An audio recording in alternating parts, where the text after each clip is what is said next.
We're going to be covering what's important to 2D users, and one of the things that we talk about is the ability to take the drawing or the 2D data and align it in 3D using Create 3D. This is going to give the 2D user a better feel for how his views can be used to create a 3D model, and using those grab and go tools be able to drag it into a 3D model. So we're going to open up the first one, 01. It's just a draft file. You know, a 2D user is used to using things like stretch to change his model, and the thing about doing it in 2D is when you stretch, for instance, I may want to stretch this information to make this thing longer. So I may want to make it 5 millimeters. So if I change that to 5.0, you can see I can drag it out 5 millimeters. Now that just changed it in that side view, and I probably also will need to do that in the front view to be accurate. So again, you can use the stretch tool here. And what we're going to be doing is stretching it the same way. So now it's going in the Y direction 5 millimeters, 0 and X.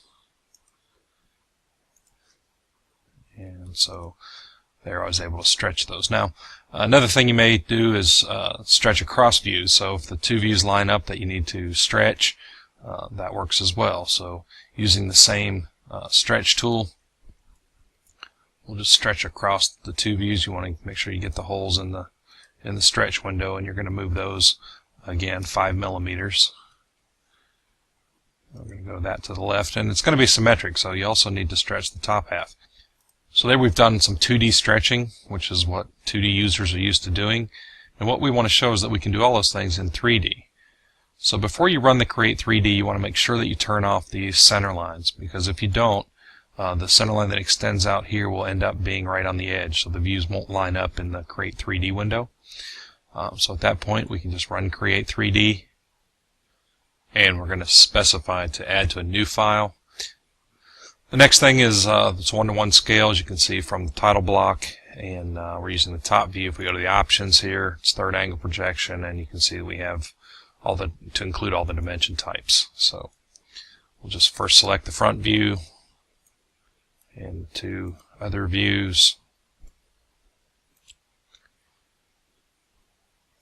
and you want to show how Solid Edge automatically aligns those views for us. Now again, if these views are not line to line, it's because the center lines were not hidden, and it aligned it to the end of the center line, but you can just use the steering wheel to actually, you know, move it to the end and then move it around using the steering wheel rather than having to start over. So at this point we're ready to start building this into a 3D model. So for the 2D user, it's really easy. We're just going to use the extrude command, and we're going to chain this outside shape so that we can start pushing that through 3D space to create a solid. Now what's nice is you can use the side view or the top view to determine the depth for that first protrusion. You also want to show that you can use regions. So for instance, I can pick up these regions to define that next extrusion, and you can see it's creating a cut. If I pull out, it creates a protrusion. I'm going in this direction and I want it to create a protrusion, so I'll just hit the space bar to toggle that, and we'll come back to this endpoint again using the side view to determine the depth. Notice the sketch disappeared. All of those elements were used, so we put that in the Use Sketch collector. Next we want to pick up all of the holes. So I'm zoomed in pretty tight so that I can pick these without using Quick Pick. And you just want to drag those all the way through the model. Okay, so that's working good. You can see the dimensions are attaching to the 3D geometry, which is exactly what we want.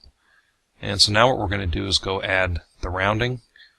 You can see we have the 3 millimeter round here specified, so it's already set to 3. If it's not, of course, we can change it. We just want to round all these edges to make it match up. Now that 3 millimeter round is not going to hook up because it was on that silhouette edge, and there is no actual edge for that dimension to go to. So you're going to have to move that particular dimension to make it hook up. So what you can do is just get out of the rounding command here, pick that dimension, and just like we did in the 2D, you can hold the Alt key down, and you can drag that to an actual edge of the model, and it will reconnect that 3 millimeters. Okay, so at this point what I'm going to do is I'm going to hide all those sketches and dimensions just by unchecking the last user-defined set, which is this collapsing. So you can see this is the last user-defined set, which is a collection of all of them. And the only one I want to turn on is this one. Because what I want to show is that I can actually move this using the steering wheel. I can move this down to a place where it makes more sense, which would be at the bottom here. It's easier to see what we're doing, and the dimensions will be at the right height. So again, easier if you zoom in and you pick up these regions without having to use quick pick. You just want to drag through. Okay, notice everything hooked up except for one dimension, this 12 millimeter. I'm not really 100% sure why that didn't hook up, but that's okay, because it's also a good opportunity to show that, again, you can use that Alt key for any dimensions that didn't hook up, and you could reattach them to an edge and make them driving dimensions. So now that 2D dimension was transferred to a 3D PMI dimension that I can use to drive the model. Actually, let's do this one first. Let's change this to 22. I'm going to hit Tab. You can see that it moved both of those holes, and the reason I hit Tab is so that I can lock it, because that needs to stay the same, and that way when I change this dimension to say 14, it will keep that 22 millimeter distance between the holes. Maybe the distance in this direction. Make sure your live rules are set to the default, and you want to change this to 58 and show that it's going to move it symmetrically based on live rules. I didn't have to do any special things to make that thing symmetric. Okay, so at this point let's turn on all the dimensions. I'm going to hide all sketches first of all.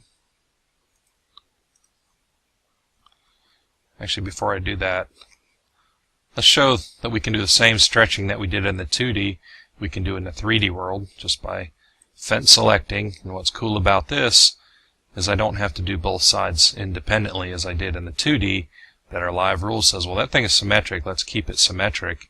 And so I could actually move this back the 5 millimeters that I stretched it in the 2D.